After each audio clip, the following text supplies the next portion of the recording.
The information contained in this video is intended for educational purposes. We are not responsible for any damage to your device resulting from improper disassembly or installation. Proceed at your own risk. This is Mike from GoCellPhoneRepair.com, and today we're going to replace the screen on a Nexus 5 from LG. Now, surprisingly, the digitizer is still functional on this LG, which is kind of unusual for this brand. Usually they stop working when they crack. But we'll go ahead and start by turning the phone off first of all. And over here you can see our replacement part that we purchased actually includes the mid-frame, so that makes a nice new bezel when you get done with the phone. First of all, we'll start by removing the SIM card tray.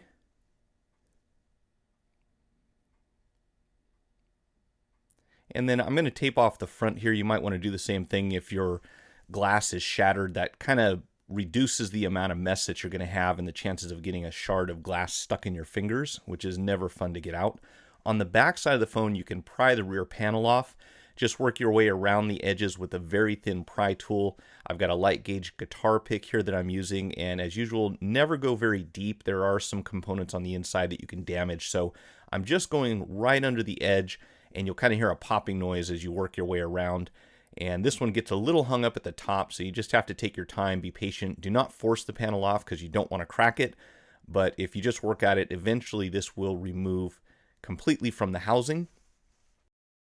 For some reason, LGs have a tendency to sound like you're breaking them when you take the rear panel off. So once this comes off, you'll see we have our external speaker here on the back.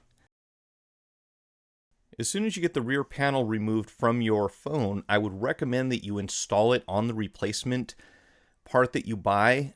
As you can see in the illustration here, down at the bottom, there's a very wide piece of plastic right near the charging port on our replacement piece, and this actually prevented the back panel from installing properly, so we had to go back with a Dremel and make a small modification there, and you shouldn't have to do that.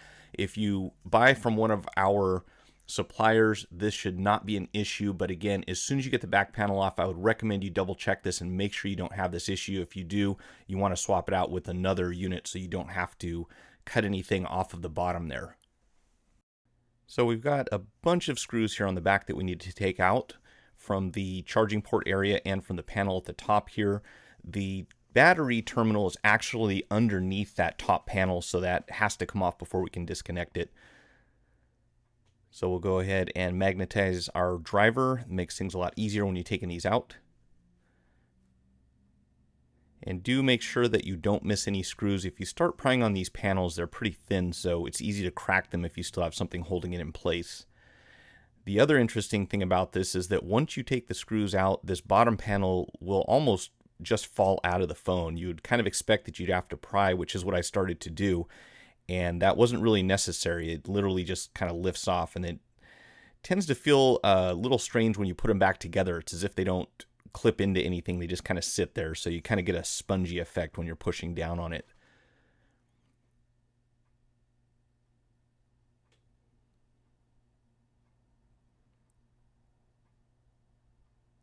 So this top panel, you can just kind of work your way around. It does have a few clips that are going to be holding it in place, but pretty easy to get this off.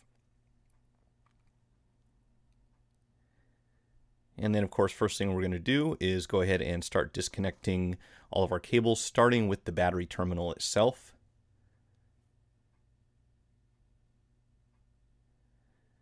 And then we have the charging port flex cable here.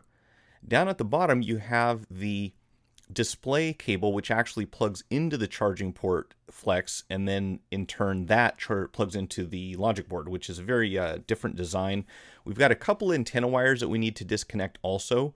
There's one on either side of the battery here, so just be very careful when you take those out, and then you'll have to kind of pull them out of the small channel that they go in on the side of the phone. And of course, when we put this back together, we want to make sure that those wires go back down into those channels and don't get pinched by the panel in the back.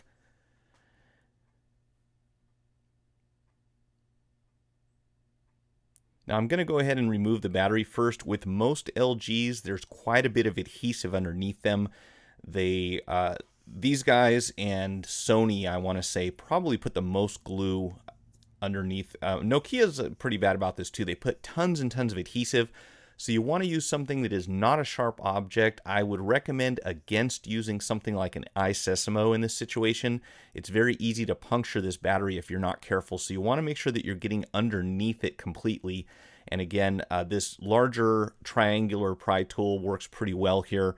Once you get it started, you should be able to grab it and pull it out. Just take your time and work your way around gradually. If you poke a hole in this thing, you're going to smell something that's kind of sweet, and you'll know that your battery's leaking, and that's never a good thing because it's not going to hold a charge very long after that. And I'm not sure what that gas is coming out, but you want to avoid breathing it if that does happen. So down here at the bottom, we've got our charging port flex cable, and we're going to try to get underneath here just very carefully. This is pretty thin, and honestly it feels a little bit thin, a little flimsy when you take it out, so be very careful when you're prying underneath here. There is some adhesive on both sides, so you have to take your time, and if you need to, go ahead and apply some heat. You'll see it started to come out easy from this side, but then on the right hand or upper area at this point, you've got to really get underneath here and make sure you're getting the adhesive separated from the midframe.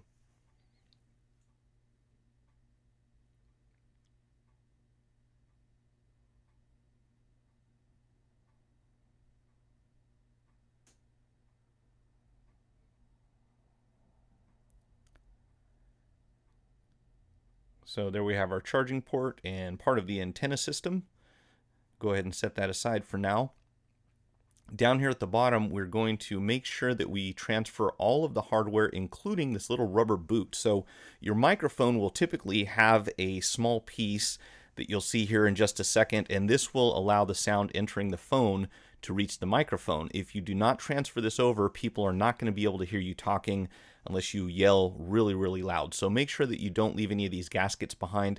And I recommend holding on to your old mid-frame just in case you forget something. Make sure your phone is fully functional before you dispose of anything.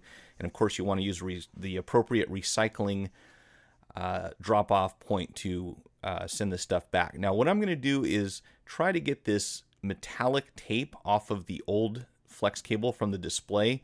I'm not sure exactly what these do, but it's probably something that prevents grounding or possibly part of the antenna system. I'm not 100% sure, but what I did notice is that this flex cable from the replacement does not have this silver tape on it, and you might be able to survive without it, but again, it's best to get the phone back as close to its original condition as possible. So what's kind of goofy here is they actually wrap that tape around the flex cable on the bottom. On the old screen, I want to try to preserve the LCD if possible. We might be able to recycle this later, so I just kind of went under there and pried the whole thing up. On the replacement piece, I want to be really careful though prying this because I think it would be easy to damage this cable. So what I ended up doing is go ahead and just pull the tape off of the old piece, and then I didn't fully fold the flex cable out on the replacement. You'll see here shortly what I did with that. We'll come back to that in just a minute though. For the time being, we're going to go ahead and disconnect the flex cables from the logic board. You've got your front-facing camera, and I'm going to go ahead and disconnect the main camera. A lot of times these stick inside the frame. Sometimes they come out with the board, but if you're unsure, it's better to disconnect it than to be safer than sorry. And from this point, you can actually get underneath the logic board. There is a little bit of adhesive holding it in, so just be gentle, but it will pry out after you disconnect those two. And as you'll see here in just a second, the main camera actually did stay inside the frame. It's got quite a bit of adhesive under it, so that one was a little tricky to get out. It doesn't come out easily. We're going to apply some heat here at the top. You'll see that little gray rectangular shape. That is another boot for the secondary microphone, so we need to make sure that we transfer that over also. Otherwise, when you're on speakerphone, people are not going to be able to hear you.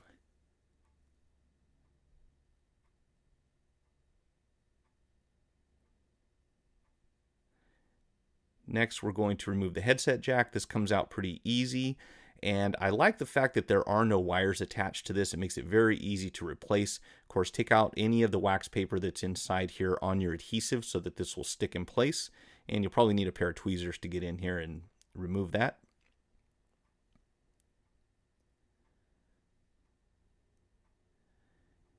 Go ahead and transfer that over. And now we have our front-facing camera, which also has a little bit of adhesive underneath it. as well as some foil tape. So we're going to go ahead and remove this stuff and transfer it over to the new mid-frame. And you'll see there's a little rubber piece down here at the bottom that needs to come out also. So I'd remove that first. Then you can take the camera and this foil tape out and stick that onto the new mid-frame.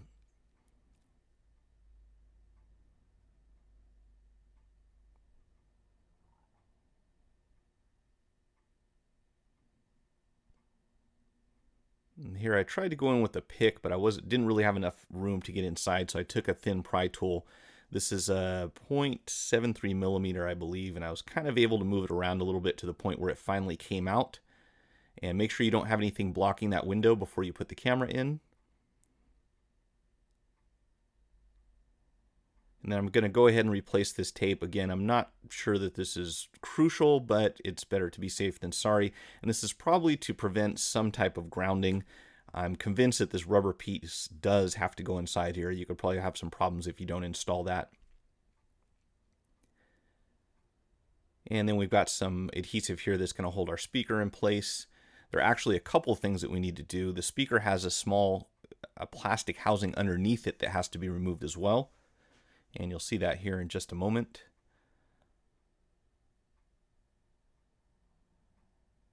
It's a little tricky to get these out. The main thing is you want to make sure that if you pry it, you don't pry underneath where the actual speaker part is located on the opposite side. If you poke a hole in that, of course, it's not going to sound very good. So go ahead and remove the earpiece. And then on the inside, there's another plastic piece that has to come out. You might want to apply some heat. I actually missed this the first time that I took this apart, so do be sure that you remove this.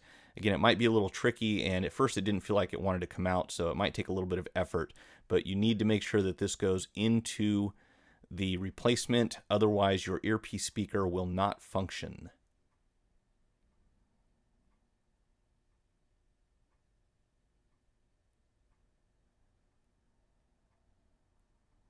Right, so the camera took a little bit of effort. It was kind of awkward because there aren't a lot of good places to pry on this, and you can't just pull it out. It's going to be too easy to tear that flex cable. So I did have to kind of fool around with this a little bit. Again, the pick wouldn't fit in between the camera and the housing. So I've got a small pry tool, and I tried from several different angles. You might be able to get a thin blade in from this side, but eventually I just started wiggling it around a little bit between the housing and the camera itself, and then switched over here to an iSesamo. And as soon as I put it inside the slot, it actually stuck to the camera and the whole thing came out. So again, just take your time, be patient. It will come out, but it is pretty sticky underneath. And they do provide us with some pretty heavy duty glue here also, so you won't have to worry about your camera wobbling around inside of the housing. Go ahead and remove this tape first, of course. And once you stick this on, it is not going to go anywhere. Right, so I'm going to heat up this cable on the replacement piece down at the bottom here so that we can install that foil tape. Excuse me, this is actually the original part that I'm taking the foil off of at this point.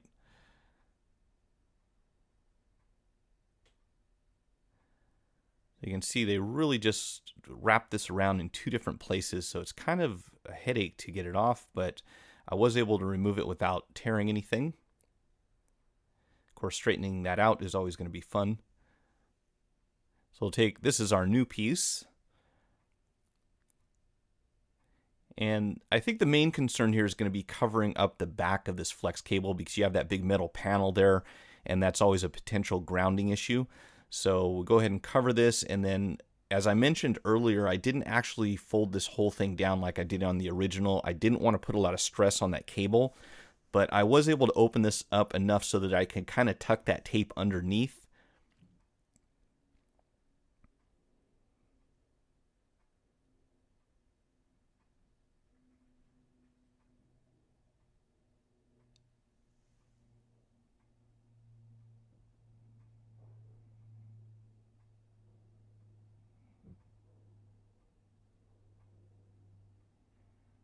So there you can see I'm just lifting it up slightly and then just kind of pushing that tape around the bottom edge.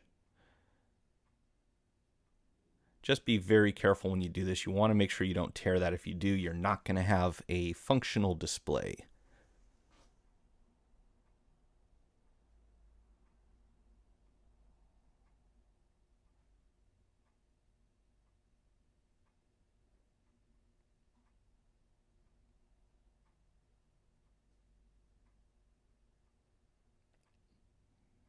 Right, so make sure that you remove the volume rocker and power buttons from your old mid-frame. You'll have to transfer that over.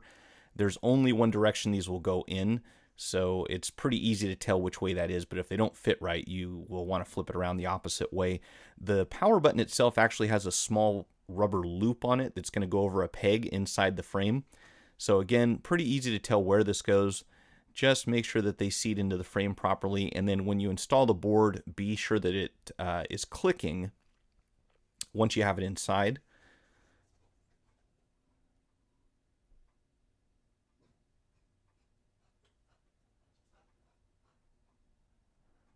And this one, the first time I started to install it, it didn't seem like it wanted to go in properly, so I actually lifted the board out and I put it in with the volume buttons first. That seemed to work the best. Your experience may be different, but this is the way that I ended up installing it. And then, of course, we can attach the flex cables. The unusual thing to me being that there are no screws holding this board in place. So you literally just lay the board in and plug the flex cables in.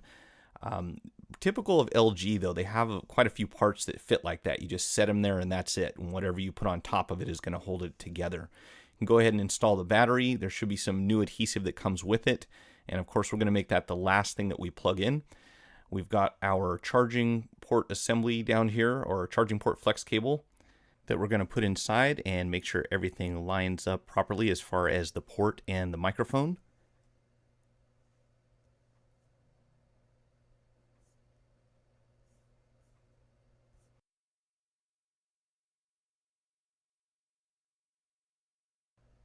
And then, of course, you want to make sure that you get these antenna wires inside of those channels on the edges of the phone there that I mentioned earlier.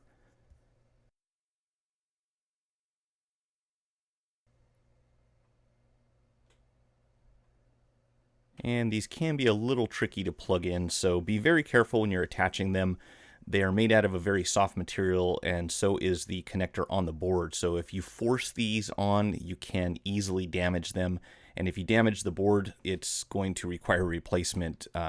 I don't know how to repair that, so you'd have to replace the whole board. So do be careful when you put these, when you connect them to the logic board. And then we can go ahead and plug in the display cable, the charging port to the logic board. And of course, the last thing we're going to do is connect the battery terminal.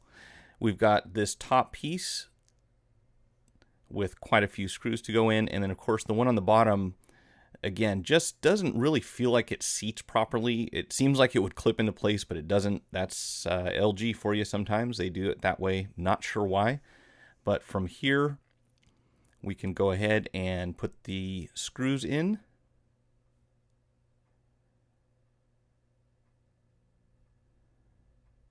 And at this point, it just didn't seem like the bottom piece was lining up properly when I went to put it in. So I kind of second guessed myself here, but that is in fact where it goes. And there's some little metal pieces that go around the antenna wires. You want to make sure those are tucked in also. Then we can go ahead and put all the screws back in.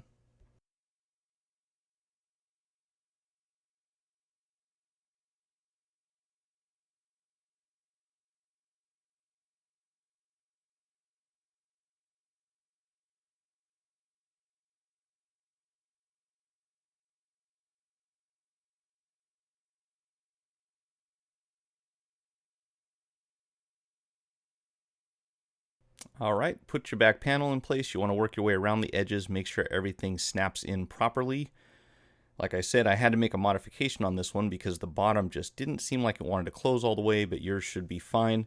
Go ahead and power up the phone, and we'll speed up the video here a little bit. This boot up takes a little while.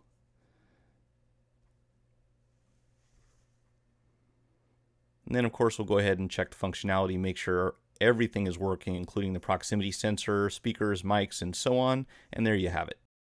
If you found the video helpful, hit the like button and feel free to share it on the social network platform of your choice. Check out some of my recent repair and product review videos and visit us on the web at gocellphonerepair.com. Thanks for watching.